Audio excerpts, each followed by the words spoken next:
Oh, this one is trending.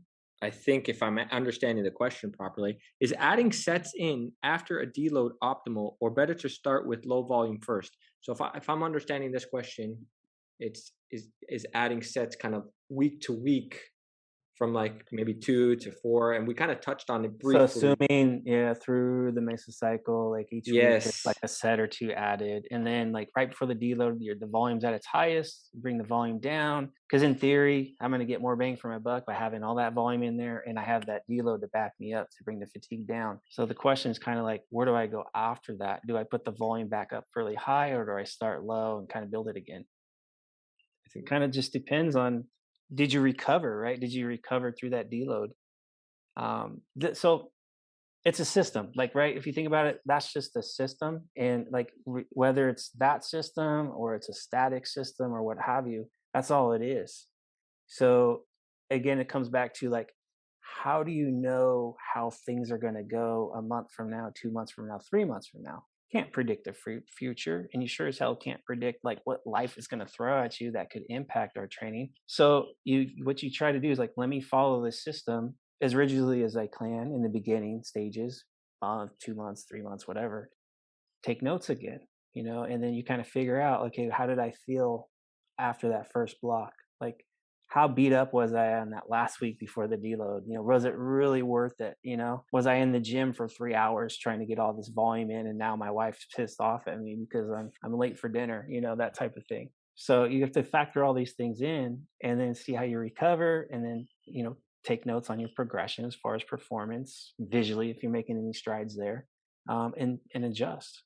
But personally, I prefer to keep things more static, meaning like set volume static. Days I train on, try to keep it as static as I can. It's because it's easier to assess when things are consistent. They're just staying in one place. Because now it's easy to assess, like, are your lifts actually going up? Because I don't know about you, Kenny, but whenever I increase my set volume, it's harder for me to maintain loads or try to even increase loads. Sometimes the loads go down because you're just too fatigued. And this is just how I like to go about it. I'm not saying it's right, wrong, whatever, just how I like to go about it. And I've had pretty good success with athletes. So you keep it static. It's easier to interpret the data. It's easier to interpret if loads are going up, reps are going up. Now, if things stall out on certain lifts, then we can kind of go back to what we talked about earlier. Maybe we just switch exercises out and start over. Or it's like, okay, why are we stalled out? Is it because you're plateaued? Is it because of fatigue though, or is it not because of fatigue? If it's because of fatigue, then it makes zero sense to add more set volume because you're just going to generate more fatigue. It's gonna be harder. You're gonna make it harder on yourself to try to recover. And when you're like trying to do so much like that and it's hard to recover, that's where in general, like the aches and pains start to creep up.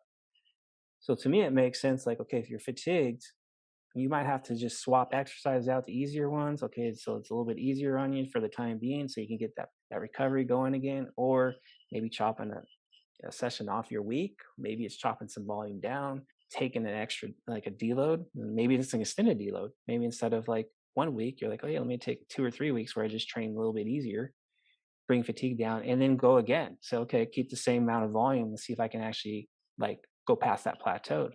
But if you're plateaued and you feel great, then yeah, I mean, I don't see anything wrong with adding some set volume at that point because you have the energy and the recovery to do it. It's common sense when you think about it. It's supply and demand.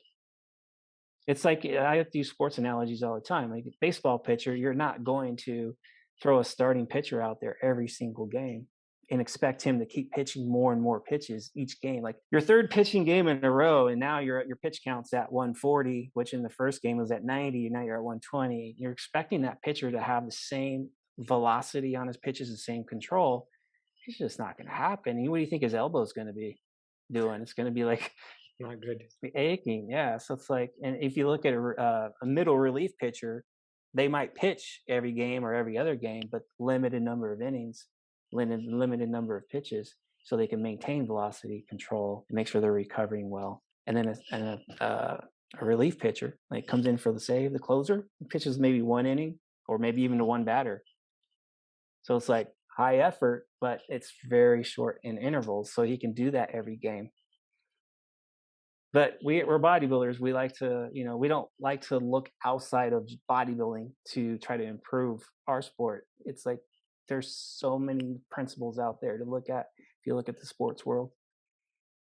So, the question is how much of a stimulus are you getting? How much muscle you're actually recruiting? Is your form where it needs to be? So you could be shooting yourself in the foot, because you are changing things out a little too frequently. So, maybe sticking with a movement for like